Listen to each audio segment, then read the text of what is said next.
집게 손가락이요. 첫 번째 마디에서 절단해 주셨으면 해요. 절단이라고요? 이 손에 무슨 문제가 있나요? 그가 물었다. 아무 문제도 없어요. 여자가 미소 지으며 대답했다. 단지 첫 번째 마디를 잘라내고 싶을 뿐이에요.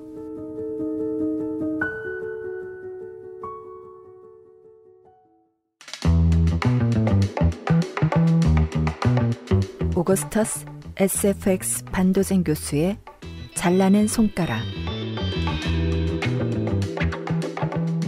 2024년 마지막으로 들려드리는 이 책 들어봤니의 이야기는 생각하는 기계로 불리는 천재 교수 반도젠의 이야기입니다. 아마 반도젠 교수의 단편 시리즈를 시작하면서 소개했던 거로 기억하는데, 반도젠 교수는 매우 특이한 인물로 영국, 프랑스, 이탈리아, 독일, 스페인, 스위스 대학에서 학위를 받았고요. 의학 박사, 법학 박사, 왕립학회 회원, 치의학 박사로 미국 보스턴의 어느 대학에 재직하고 있는 교수입니다. 와, 진짜 이런 교수님이 계시다면 도강이라도 해보고 싶은 아주 흥미로운 캐릭터죠. 그리고 반도젠 교수의 시리즈 중 가장 먼저 들려드린 13번 독방의 문제는 세계 걸작 단편 베스트 10에 꼭 들어가는 작품이니 들어보세요. 그의 능력을 한 방에 즐길 수 있습니다. 오늘 소개할 이야기는 아주 미스터리하게 시작합니다. 어떤 여인이 됐든 자신의 아름다운 손가락을 잘라달라지 뭡니까? 도대체 무슨 사연이길래? 이 미스터리한 여인의 이야기 들려줄게요. 이 책 들어봤니?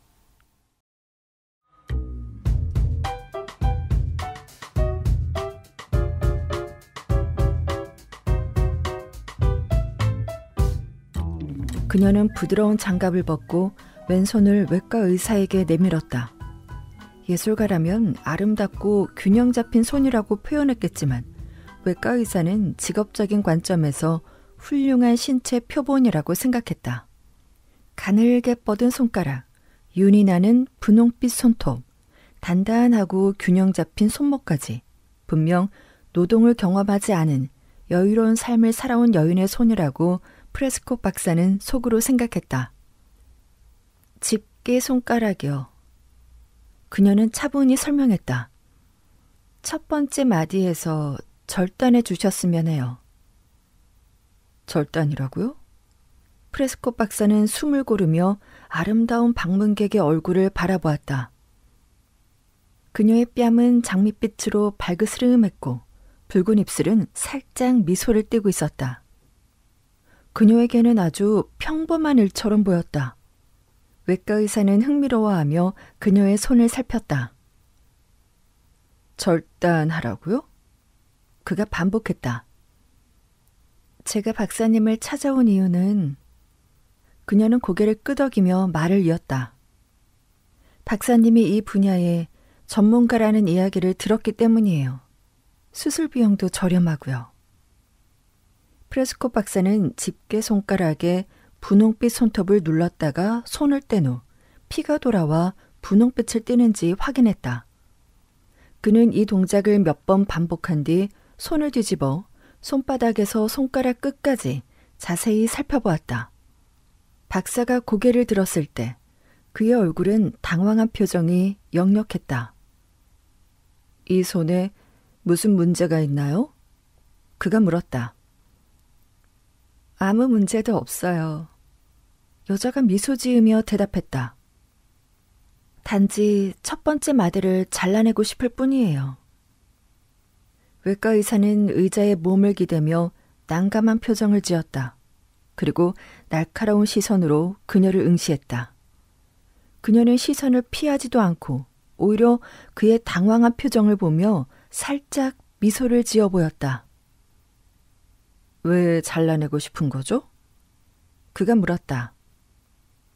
여자는 초조한 듯 어깨를 으쓱했다.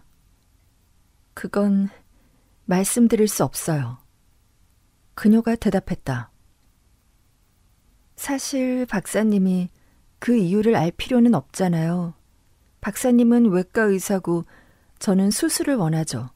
그게 전부예요. 긴 침묵이 흘렀다. 그러나 서로를 바라보는 눈빛은 흔들림이 없었다.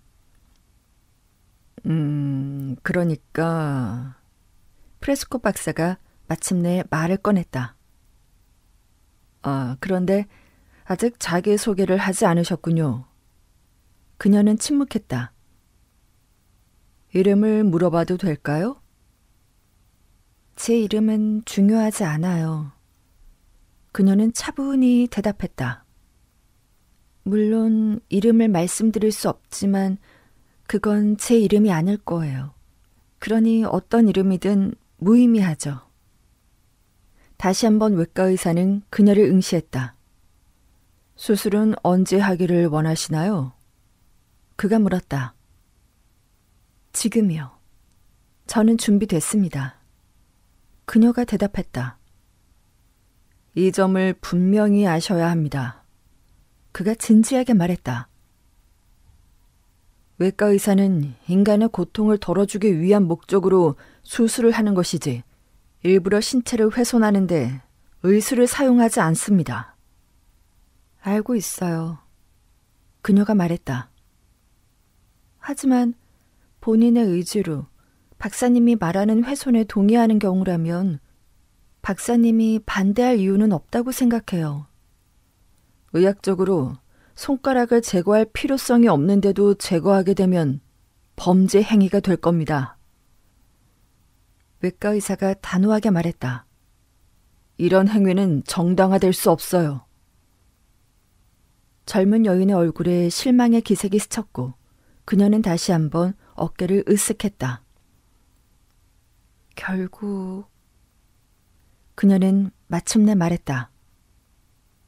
이건 윤리의 문제가 아니라 단순히 박사님이 수술할지 말지의 문제일 뿐이에요. 제가 $1,000를 드린다면 하시겠어요? $5,000를 준다고 해도 안 됩니다. 외과 의사가 단호히 말했다. 그럼 $10,000는요?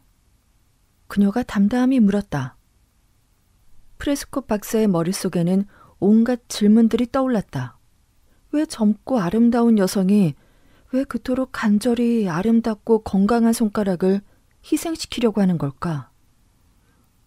그녀의 손은 그가 지금껏 본 손 중 가장 완벽에 가까운 손이었는데 도대체 무슨 목적이 있는 걸까? 혹시 미친 광기인가?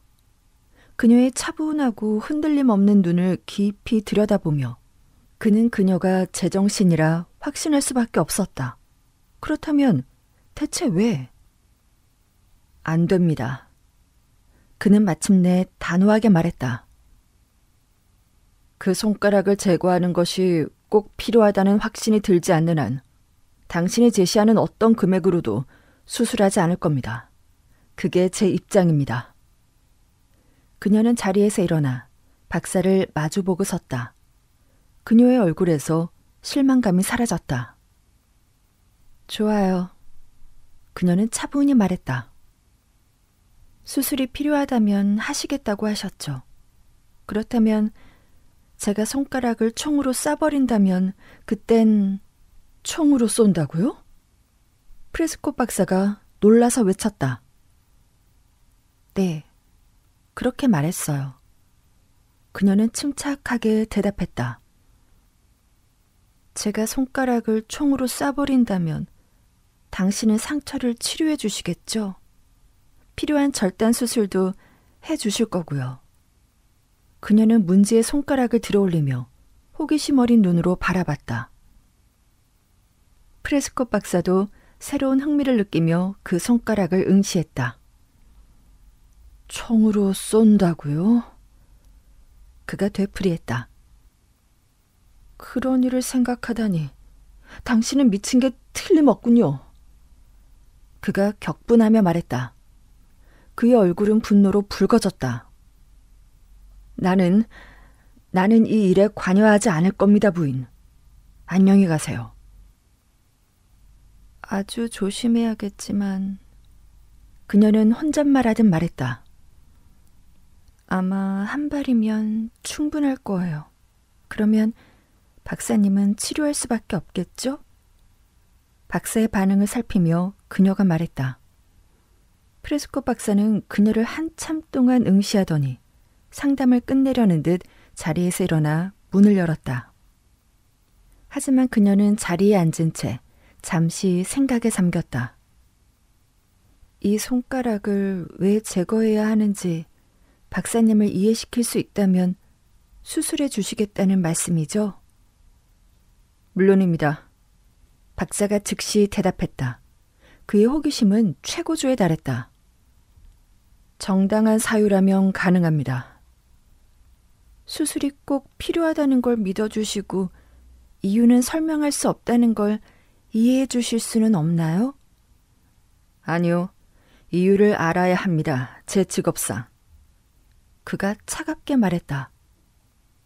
선행을 베풀고 실제로 아픈 환자의 고통을 덜어주는 데 집중해야 해서 더 이상 이 문제를 논의할 수 없습니다. 지금 대기실에는 제 도움이 필요한 3사람이 기다리고 있어요. 그러니 양해를 바랍니다. 하지만 상처는 치료해 주실 거죠? 여자는 그의 냉랭한 어조와 태도에도 굴하지 않고 고집스럽게 물었다. 저는 그 일에 전혀 관여하지 않을 겁니다. 외과 의사는 단호하게 선언했다.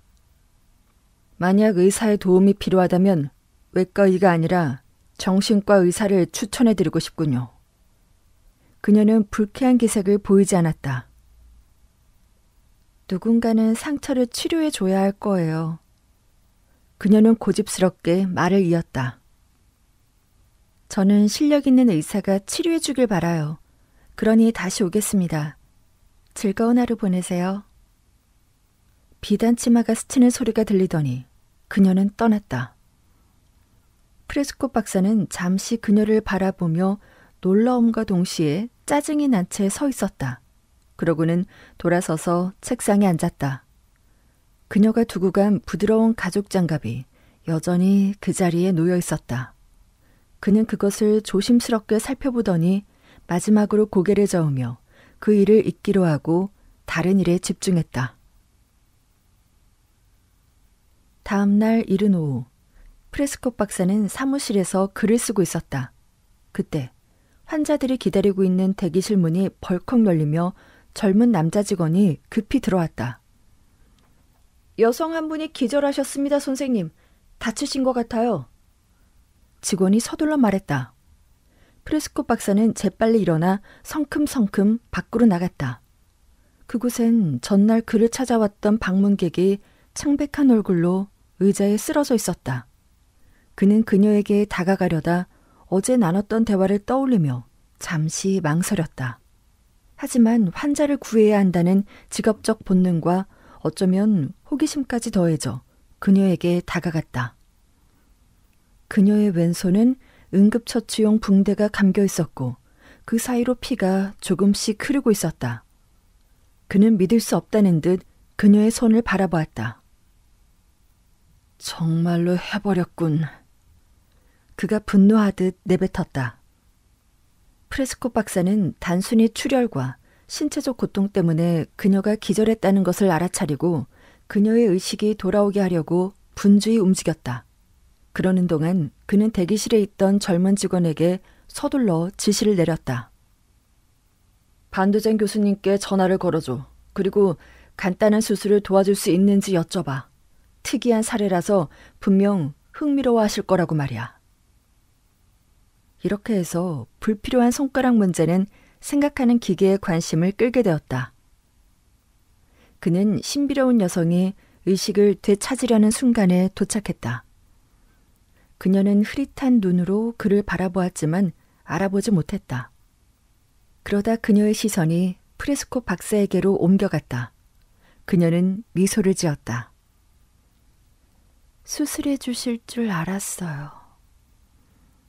그녀는 힘없이 중얼거렸다. 수술을 위해 마취액을 투여한 후 프레스콧 박사는 사건 경위를 생각하는 기계에게 설명했다.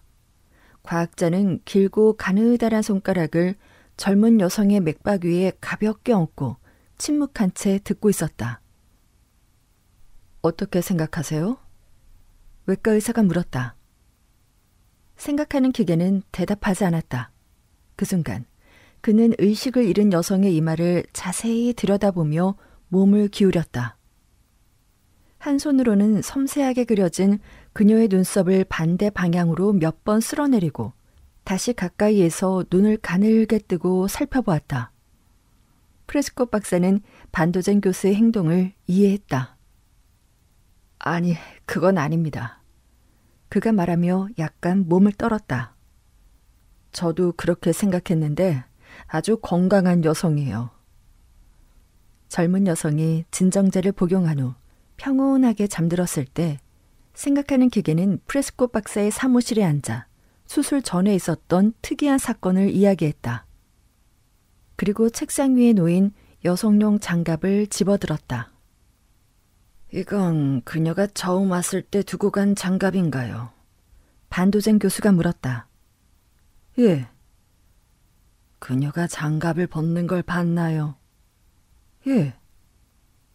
생각하는 기계는 호기심 가득한 눈으로 장갑을 펴보더니 갑자기 일어나 옆방으로 들어갔다. 그곳에는 여성이 잠들어 있었다.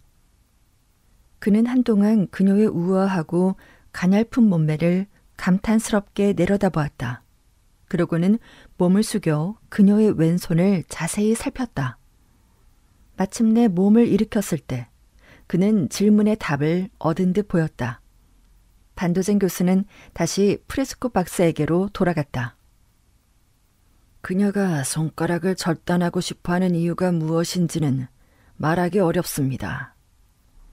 반도젠 교수가 생각에 잠긴 듯 말했다. 추측을 해볼 수는 있겠지만 단순한 호기심 이상의 중요한 문제가 아니라면 그 이야기는 나중에 하죠.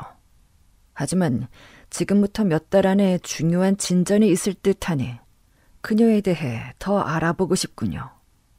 그녀가 현재 머무는 곳으로 돌아가면 그녀에 대한 정보를 더 알아낼 수 있을 겁니다. 그리고 해체 기자에게 전화를 걸어 그녀가 어디로 가는지, 이름이 무엇인지 추가적인 정보를 조사해 달라고 요청해야겠군요. 그녀를 미행한다고요? 그래요. 우리는 현재 그녀와 관련된 2가지 사실만 알고 있습니다. 첫째, 그녀는 영국인입니다. 네, 맞습니다. 프레스콧 박사가 동의했다. 그녀의 의견과 외모, 모든 것이 영국인임을 암시하고 있죠. 그리고 2번째 사실은 지금으로서는 별로 중요하지 않습니다. 전화를 사용해도 될까요? 생각하는 기계가 말했다. 허친슨 해치 기자가 반도젠 교수에게 보고했다. 그 여성은 프레스콧 박사의 병원을 나와 예약된 택시를 타서는 기사에게 멈추라고 할 때까지 그냥 가라고 말했어요. 저는 그녀가 택시에 타는 순간 그 옆을 지나가면서 그녀를 자세히 살펴봤고 계속 걸어가다가 제가 예약한 택시를 탔습니다. 그녀가 탄 택시는 목적 없이 3, 4블록 정도를 달리다가 멈췄어요. 기사가 그녀의 말을 듣기 위해 몸을 숙였고 제가 탄 택시는 그 옆을 지나갔습니다. 그리고 나서 그녀의 택시는 옆길로 들어가 8에서 10블록 정도를 더 간 후에 어느 아파트 앞에 멈춰 서더라고요. 그 여성은 택시에서 내려 안으로 들어갔어요. 알아보니 그녀는 프레데릭 세비든 모리 부인이더라고요. 그녀는 지난 화요일, 오늘이 금요일이니까 사흘 전에 남편과 함께 그곳에 왔고 그들은 그래, 그녀에게 남편이 있다는 건 알고 있었네. 생각하는 기계가 해치의 말을 끊었다. 3달 동안 아파트를 임대했어요. 여기까지 알아낸 후 유럽에서 오는 증기선과 관련된 정보를 알아보라는 교수님의 지시사항이 떠올랐어요. 그들이 아파트를 계약한 날이나 그보다 하루 이틀 전에 도착한 증기선 말이에요. 그래서 선박회사로 가려던 참에 모리 부인이 엘리베이터에서 내려와 저보다 먼저 문 밖으로 나가는 게 보였어요. 그녀는 옷을 갈아입고 모자도 바꿔 썼더라고요. 그녀가 어디로 가는지 알아낼 필요는 없다고 생각했어요. 왜냐하면 제가 원할 때 그녀를 찾을 수 있을 거라는 확신이 있었으니까요. 그래서 저는 곧장 선박회사로 가서 조사한 끝에 그들이 아파트를 계약한 날 도착한 세 척의 배 중 어느 증기선에서도 모리 부부라는 이름은 찾을 수 없었어요. 하지만 그 전날 도착한 한 척의 증기선 승객 명단에 리버풀에서 온 데이비드 지라르도 부부의 이름이 있더라고요. 지라르도 부인은 모리 부인의 외모와 세세한 부분까지 일치했고 심지어 그녀가 배에서 내릴 때 입었던 의상까지도 같았어요. 그 드레스는 그녀가 프레스코 박사의 병원을 떠날 때 입었던 것과 같았습니다. 그게 전부였다. 생각하는 기계는 커다란 노란 머리를 등받이 의자에 기대고 길고 가느다란 손가락을 끝과 끝이 맞닿게 한 채 앉아 있었다. 그는 한참을 아무 말도 하지 않고 있다가 마침내 입을 열었다. 그녀가 집에 들어간 순간부터 다시 나올 때까지 대략 몇 분 정도 걸렸나? 10분에서 15분 정도요. 해치 기자가 대답했다. 저는 그들 부부에 대해 뭔가 알아내려고 아래층에서 사람들과 대화를 나누고 있었거든요. 그들이 아파트의 임대료로 얼마나 내지? 반도젠 교수가 갑자기 뜬금없는 질문을 던졌다. 한 달에 $300요. 생각하는 기계의 가늘고 찡그린 눈이 실험실 천장에 변색된 얼룩에 고정되어 있었다. 이 사건이 어떻게 전개되든지 간에 해치. 그는 잠시 침묵한 후 말을 이었다. 우린 비범한 용기를 가진 여성을 만났네. 자네가 말하길 모리 부인이 프레스코 박사의 병원을 떠날 때 수술 후 통증으로 너무 아파 보였고 제대로 서 있을 수도 없는 것 같다고 했지. 그런데 그녀는 집에 돌아오자마자 옷을 갈아입고 바로 외출했다고 말했어. 네, 그랬죠. 해치가 사과하듯 말했다. 그렇다면 과학자가 말을 이었다. 그 일 또한 그녀에게 아주 중요한 문제라고 가정해야 해. 하지만 사건의 특성상 어떤 특별한 진전이 있을 때까지 몇 달이 걸릴 수도 있다고 생각되는군. 뭐가 어떻게요? 기자가 물었다. 내가 알기로 최종적인 전개는 미국이 아니라 대서양 건너편에서 일어날 가능성이 있네.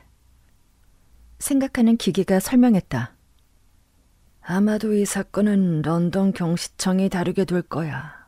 그런데 문제는 왜 그녀는 손가락을 절단해야만 했을까 하는 거지. 만약 그녀가 제정신이라고 한다면 가능한 답은 5손가락 안으로 꼽을 수 있지. 그중 적어도 3가지 답은 영국에 있고. 그는 잠시 말을 멈췄다. 그런데 모리 부인을 2번째 봤을 때도 붕대가 감겨 있었나? 그녀의 왼손은 머프 안에 있었어요. 기자가 설명했다. 자세히 보지는 못했지만 붕대를 새로 감을 여유가 없었다고 생각해요. 정말 놀랍군. 과학자가 말했다. 그는 자리에서 일어나 방 안을 이리저리 걸어다녔다. 놀라워. 반도젠 교수가 반복했다. 특수한 상황에서 여성들은 강인함을 발휘하는데 감탄하지 않을 수 없군. 아무래도 이 특별한 사건을 런던 경시청에 알려야겠네. 하지만 먼저 내일 어떤 구실을 찾아서라도 모리 부부를 만나보는 게 좋겠어. 알아낼 수 있는 정보는 뭐든 더 알아내보라고. 자넨 기발한 젊은이니까. 이 일은 전적으로 자네에게 맡기겠네. 다음 날 해치는 모리 부부의 아파트를 찾아갔지만 전혀 예상치 못한 상황의 방문이었다. 그는 말로리 형사와 함께 택시를 타고 전속력으로 아파트로 달려갔는데 아파트 관리인이 프리데릭 세비든 모리 부인이 아파트에서 살해된 채 발견되었다고 말로리 형사에게 전화했기 때문이다. 형사는 2계단씩 뛰어 올라가 부부의 아파트 안으로 들어갔고 살해 현장을 목격하고는 멈칫했다. 부인의 시신은 바닥에 누워 있었고 누군가 침대에서 가져온 천으로 시신을 덮어두었다. 말로리 형사는 얼굴을 덮고 있는 천을 아래로 내렸고 해치는 전날까지만 해도 생기로 가득했던 아름다운 여인의 얼굴을 보고 두려움에 사로잡혔다. 이제 그 얼굴은 끔찍한 고통으로 일그러져 있었고 팔다리는 경련으로 오그라들어 있었다. 살인자의 흔적이 그녀의 하얗고 아름다운 둥근 목에 남아 있었다. 강력하고 무자비한 손가락이 부드러운 살 속으로 깊이 파고들어 생긴 커다란 검은 멍자국이 남아 있었다. 아파트에는 검시관이 경찰보다 먼저 현장에 도착해 있었다. 형사는 여자를 한번 살펴보고 방 안을 빠르게 훑어본 뒤 의사를 향해 설명을 요구하는 듯한 눈길을 보냈다. 그녀는 몇 시간 전에 사망했습니다. 의사가 말했다. 아마도 어젯밤 이른 시간에 죽은 것 같아요. 그녀의 입안을 살펴보니 먼저 강력한 독극물에 중독된 후 누군가에 의해 목이 졸려 살해된 것으로 보입니다. 살해 증거는 쉽게 확인할 수 있었다. 그녀의 목에 남은 손가락 자국은 남자의 것이 분명했으니까. 하지만 이러한 명백한 사실은 추가 조사를 시작하면서 조사관들을 혼란스럽게 만들었다. 첫 번째로는 야간 엘리베이터 소년의 진술이었다. 모리 씨와 모리 부인은 어젯밤 11시쯤 이곳을 떠났어요. 소년이 말했다. 제가 택시를 불렀고 그들을 3층에서 내려드렸기 때문에 확실히 기억해요. 그들은 복도에 여행 가방 2개를 두고 관리소 사무실로 들어갔어요. 그들이 나왔을 때 저는 그 여행 가방을 대기 중이던 택시로 옮겨 실었고 그들은 택시에 타고 떠났어요. 그들이 언제 돌아왔지? 형사가 물었다. 그들은 돌아오지 않았어요. 소년이 대답했다.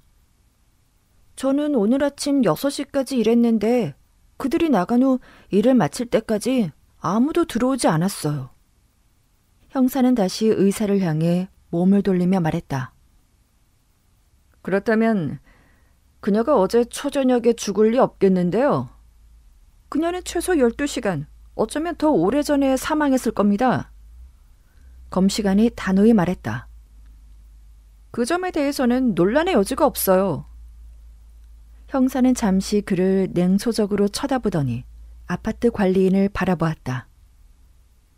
어젯밤 모리 씨와 모리 부인이 관리실에 들어왔을 때 무슨 이야기를 했습니까? 형사가 물었다.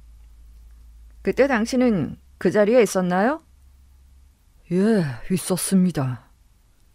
관리인이 대답했다. 모리 씨는 예상치 못한 여러 가지 일로 며칠간 아파트를 비우게 되었다면서 아파트 열쇠를 제게 맡겼습니다. 그게 전부예요. 그들이 택시를 타러 갔을 때 엘리베이터 소년이 여행 가방을 옮기는 것을 봤습니다. 그럼 오늘 아침 누군가가 이곳에 들어와서 시신을 발견한 건 어떻게 알게 된 겁니까? 제가 직접 시신을 발견했어요. 관리인이 대답했다. 전기 배선을 손볼 일이 있었는데 그들이 없는 동안 작업하는 게 좋을 것 같다고 생각했거든요. 그래서 확인하러 올라왔다가 발견한 겁니다. 그는 몸을 떨며 찡그린 얼굴로 천이 덮여있는 시신을 흘끗 쳐다보았다. 말로리 형사는 한동안 깊은 생각에 잠겼다. 모리 부인은 여기 있었고 그녀는 죽었어요. 마침내 말로리가 말했다. 그녀는 여기 죽어 있었어요.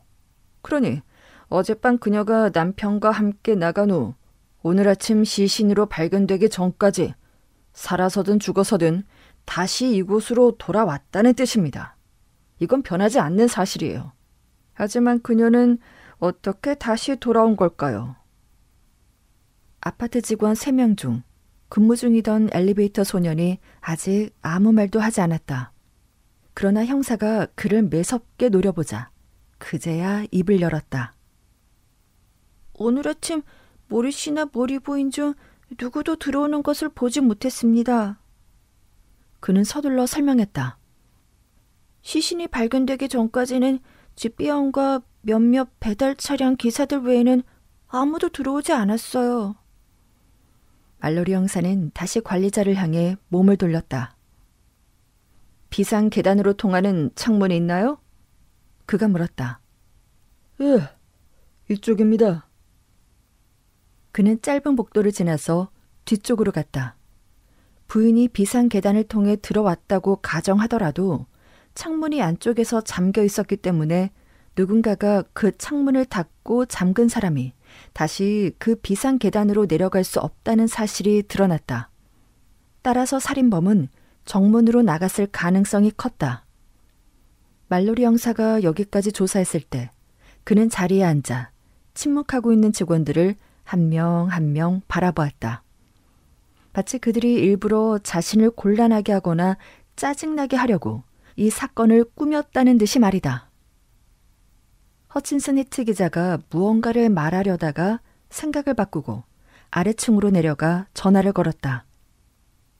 몇 분 후 생각하는 기계가 택시에서 내렸다. 그는 아래층 홀에서 사건의 진행 상황을 듣기 위해 잠시 멈췄다. 기자가 이야기를 마쳤을 때 그의 이마에는 주름이 가득했다. 이 사건은 단지 최종 전개가 영국에서 이 나라로 옮겨진 것뿐이야. 반도젠 교수는 미스터리하게 말했다. 브레스콧 박사에게 즉시 여기로 와달라고 전화해주게. 그는 모리 부부의 아파트로 향했다. 모여있는 사람 중 유일하게 반도젠 교수를 알아보는 말로리 형사에게 간단히 고개를 끄덕인 후 시신으로 다가가 창백한 부인의 얼굴을 내려다보았다. 잠시 후 시신 옆에 무릎을 꿇고 앉아 그녀의 입과 하얀 목에 남은 손자국을 조사했다. 살균제로 쓰이는 석탄산을 먹인 후 목을 졸랐군. 그가 무뚝뚝하게 말로리 형사에게 말했다. 말로리 형사는 기대를 품은 듯한 표정으로 그를 지켜보고 있었다. 생각하는 기계는 형사 뒤에 서 있는 관리인을 바라보았다. 모리 씨는 건장한 체격이었습니까? 그가 물었다. 아니요. 관리인이 대답했다. 그는 키가 작고 몸이 왜소해요. 당신보다 약간 더 큰 정도죠. 과학자는 기대했던 설명과 다르다는 듯 관리인을 매섭게 바라보더니 곧 평소의 표정으로 돌아왔다. 알겠네. 그가 말했다. 모리 씨는 피아노를 연주했군. 생각하는 기계가 단정적으로 말했다. 예, 자주 치셨습니다. 관리인이 대답했다. 사실 너무 많이 쳐서 이곳에 온 지 며칠 되지도 않았는데도 다른 세입자들로부터 2번이나 불평을 들을 정도였어요. 그렇군. 과학자가 중얼거렸다. 혹시 모리 부인도 피아노를 쳤나요? 부인은 제게 피아노를 치지 않는다고 말했던 것 같습니다. 생각하는 기계는 시신 위에 덮여있던 얇은 천을 걷어내고 왼손을 살펴보았다. 이런. 그가 갑자기 외치며 일어섰다. 이런. 그가 반복했다. 이건. 교수는 관리인과 2명의 엘리베이터 소년을 향해 돌아섰다. 이 사람이 모리 부인이 맞아? 틀림없나? 일제히 놀란 표정으로 맞습니다 라고 말했다. 모리 부부는 하인을 고용했었나? 아니요. 그들은 대부분 아래층 카페에서 식사했어요. 이 아파트에는 가정부가 없습니다. 이 아파트에는 몇 명이 살고 있나? 100명 정도 됩니다. 그럼 사람들의 왕래가 잦겠군. 물론이죠. 그런데 어젯밤과 오늘 아침에는 드나드는 사람이 거의 없었는데 이건 꽤 이례적이죠. 모리 부인과 그녀의 남편도 없었고요. 생각하는 기계는 조용히 서 있던 의사를 흘끗 바라보았다. 그녀가 죽은 지 얼마나 됐다고 생각합니까? 반도젠 교수가 물었다. 적어도 12시간은 됐습니다. 의사가 대답했다. 어쩌면 더 오래됐을 수도 있고요. 내 생각에는 14시간 정도 된 것 같군요. 교수는 갑자기 일행을 떠나 아파트를 천천히 걸어다니며 살펴보았다. 그리고 다시 시신이 놓인 방으로 들어왔을 때 복도문이 열리며 프레스코 박사가 허친슨 해치 기자와 함께 들어왔다. 생각하는 기계는 외과의를 시신 쪽으로 안내하며 얼굴을 덮고 있던 천을 내렸다. 프레스코 박사는 깜짝 놀라며 뒤로 물러섰다. 의심의 여지가 없죠? 과학자가 물었다. 조금도 없습니다. 프레스코 박사가 단호히 대답했다. 그 여자가 맞습니다. 하지만 이걸 봐요. 생각하는 기계는 재빨리 천을 더 아래로 내렸다. 프레스코 박사와 관리인 일행은 예상치 못한 상황에서 시신을 내려다보았다. 외과의는 무릎을 꿇고 시신의 왼손을 자세히 살펴봤다. 검지가 첫 번째 마디에서 잘려져 있었다. 프레스코 박사는 믿을 수 없다는 듯이 응시했다. 잠시 후 그의 시선은 손에서 다시 그녀의 얼굴로 옮겨졌다. 이런 충격적인 장면은 본 적도 없고 상상조차 해본 적이 없어요. 의사가 말했다. 이것으로 모든 것이 해결됐습니다. 생각하는 기계가 말을 끊으며 말했다. 이 문제는 해결됐고 증명됐어요. 이제 말러리 형사, 사무실이나 방해받지 않는 다른 장소로 갈 수 있다면 누가 그녀를 죽였습니까? 형사가 갑작스럽게 물었다. 그녀를 살해한 자의 사진이 내 주머니에 있네. 생각하는 기계가 대답했다. 그리고 공범의 사진도 있지. 말러리 형사와 크레스코 박사, 생각하는 기계, 허친슨 해치 기자, 그리고 검시관은 모리 부부의 아파트 거실에 앉아 있었고 호기심 많은 눈길을 차단하기 위해 모든 창문을 닫았다. 과학자의 요청으로 프레스코 박사는 한 여성의 왼손 검지가 절단되기까지의 상황을 다시 설명했고 생각하는 기계가 이야기를 이어갔다. 말러리 형사, 과학자가 말했다. 만약 어떤 여성이 당신의 사무실로 걸어 들어와서 손가락을 절단해달라고 한다면 당신은 어떻게 생각하겠나? 미쳤다고 생각하겠죠. 형사는 바로 대답했다. 당연히 자넨 그렇게 생각했을 거야. 생각하는 기계가 말을 이었다. 말로리 형사, 자넨 이상한 많은 사건을 봐왔을 거야. 그러니 이 이야기를 듣고 가장 먼저 무슨 생각이 떠올랐나? 몇 달 후에 일어날 어떤 사건에 대해서 말이야. 말러리 형사는 신중하게 생각했지만 침묵했다. 자, 여길 보게. 생각하는 기계가 말했다. 우리가 모리 부인으로 알고 있는 한 여자가 자기 손가락을 잘라달라고 했네. 너무나 터무니없는 부탁이라 즉시 서너 가지, 아니 12가지 이유가 떠올랐지. 그중 한 가지 혹은 두 가지가 결합된 이유가 진실이었을 거야. 그렇다면 어떤 이유였을까? 자, 이제 약간의 논리를 사용해보자고. 이 논리는 2 더하기 2는 항상 4가 된다는 것을 증명하지. 가끔이 아니라 항상 말이야. 당연히 첫 번째 가정은 정신 이상이었네. 하지만 겉으로 보기엔 멀쩡했으니 이 가정은 넘어가지. 다음은 질병. 혹시나 나병의 흔적이 왼쪽 검지에 나타났을 가능성이 있네. 그래서 손을 살펴봤지만 아무 흔적도 없었어.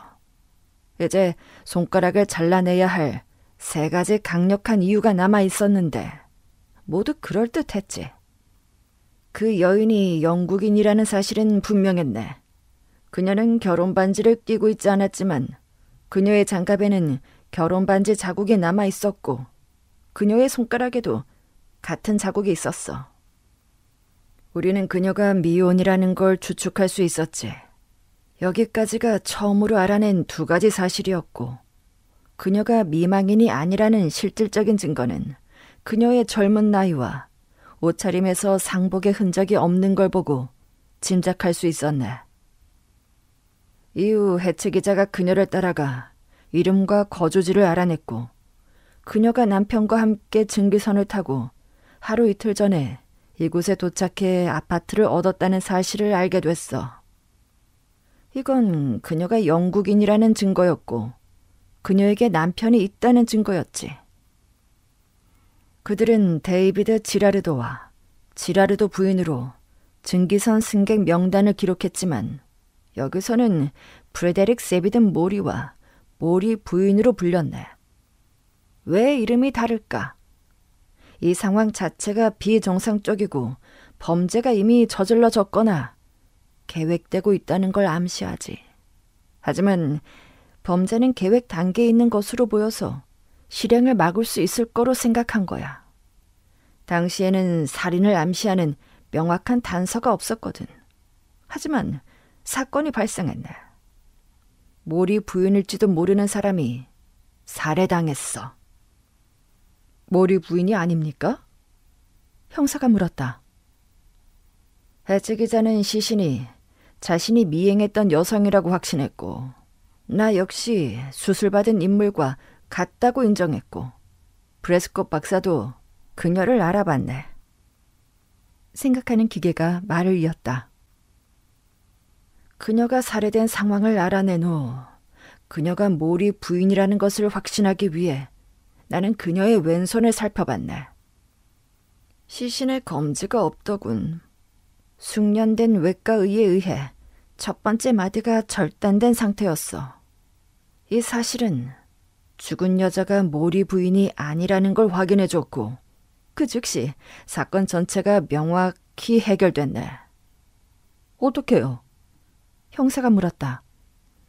교수님이 그녀의 검지 절단 수술을 도왔다고 하지 않았나요? 어제 프레스콧 박사와 나는 그녀의 손가락을 잘랐지. 생각하는 기계가 차분히 대답했다. 하지만 죽은 여자의 손가락이 잘린 것은 몇 달, 어쩌면 몇 년 전이었을 거야. 말로리 형사의 얼굴은 놀라움으로 가득했다. 해체 기자는 가늘게 뜬 과학자의 눈을 똑바로 응시했다. 그는 지금까지 설명할 수 없었던 많은 일들이 안개가 거치듯 희미하게 남아 이해되기 시작했다. 손가락의 아문 상처는 여러 가지 가능성을 제거하고 단 한 가지 가능성을 제시하네. 생각하는 기계가 다시 말을 이었다.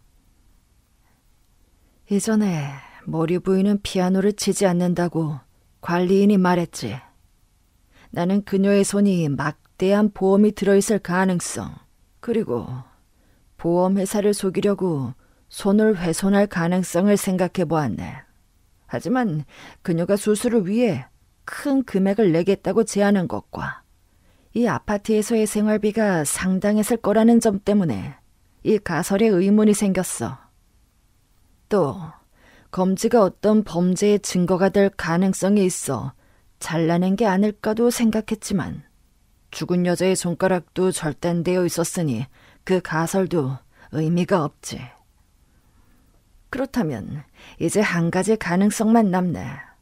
그것은 바로 모리 부인 혹은 그녀의 진짜 이름이 무엇이든 간에 그녀가 남편과 공모하여 특정 재산, 아마도 어떤 자귀를 차지하려 했다는 거지. 그녀가 영국인이라는 점을 잊지 말라고.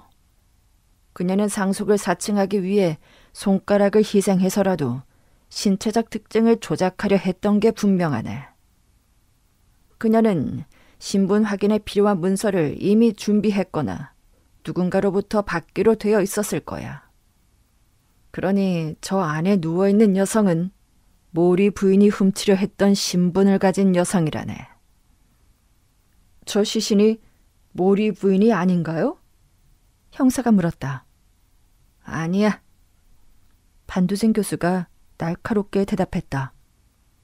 시신이 모리 부인과 닮았다는 것과 절단된 지 오래된 손가락이 확실한 증거지. 내 생각엔 둘 사이에 어떤 관계가 있었던 것 같네. 사촌일 수도 있겠지.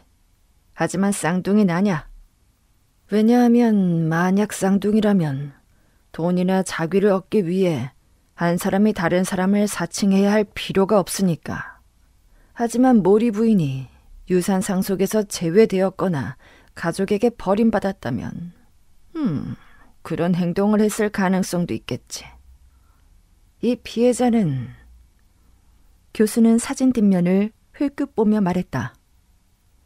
에블린 로스 모어 양으로 이 도시에서 한동안 살고 있었던 것 같아. 적어도 1년 전에 여기 하켄슨에서 찍은 거야. 아마도 그가 그녀의 주소를 알려줄 걸세. 한동안 침묵이 이어졌다. 각자가 제시된 사실들을 머릿속으로 곱씹고 있었고 말로리 형사는 사진을 응시하며 뒷면의 필체를 살피고 있었다. 그렇다면 그녀가 어떻게 여기까지 오게 된 거죠? 해치 기자가 물었다. 이봐 해치, 자네가 모리 부인을 따라 여기까지 왔을 때 그녀가 옷을 갈아입고 다시 나갔다고 내게 말했던 거 기억하나? 과학자가 되물었다. 그때 자네가 본 사람은 모리 부인이 아니었어. 그녀는 수술한 후 몸이 좋지 않아 외출할 수 없었을 테니까. 자네가 본 사람은 로스 모어 양이었네. 관리인이 말하길 이 아파트에는 100명이 넘는 사람들이 살고 있고 사람들이 자주 드나든다고 했어. 이렇게 놀라울 정도로 닮은 두 사람이 있다면 로스 모어 양이 자유롭게 드나들더라도 사람들이 그녀를 모리 부인으로 착각할 수 있지 않았겠나. 아무도 두 사람의 차이를 알아채지 못했을 거야. 하지만 누가 그녀를 죽였죠?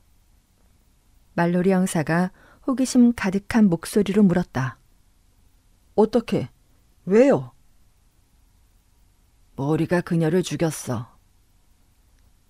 생각하는 기계가 단호하게 말했다. 그러고는 주머니에서 다른 2장의 사진을 꺼냈다. 여기 그의 사진과 그의 아내 사진이 있네. 신원 확인을 해보라고. 그가 그녀를 어떻게 죽였을까? 먼저 그가 모리 부인을 속여 석탄수를 마시게 했다고 추정할 수 있지. 아마도 그녀는 산을 마시고 고통스러워 비명을 질렀을 테고 그는 그녀를 목졸랐을 거야. 처음부터 그가 크고 힘이 센 남자라고 상상했는데 왜냐하면 목 조르는 힘이 너무 강해서 그녀의 목정맥이 내부에서 파열됐기 때문이지. 하지만 그가 피아노로 연주했었다는 얘기를 들으니 충분히 손가락에 힘을 주어 목졸라 죽일 수 있었을 거라 생각되더군. 일반적으로 피아노 연주자는 연습을 통해 손가락 근육이 발달하니까. 그렇다면 왜 죽였을까? 모리 부인이 그들의 목적을 알게 되었기 때문이라고 추정할 수 있네. 이 사건의 결정타는 모리가 관리인에게 열쇠를 맡긴 행동이었네. 그는 당분간 아파트에 아무도 들어가지 않을 것이라고 예상했던 거야. 그동안 안전하게 이곳을 뜰 생각이었겠지. 하지만 두 사람이 사라진 이유를 아무도 알지 못한다면 그들에게 무슨 일이 있는지 확인하기 위해 방을 열어볼 테니 관리인에게 며칠간 집을 비운다며 열쇠를 맡긴 거지. 이게 전부네. 모리와 그의 아내를 잡아야 합니다. 형사가 냉정하게 말했다. 그 사진으로 쉽게 찾을 수 있을 거야. 생각하는 기계가 말했다.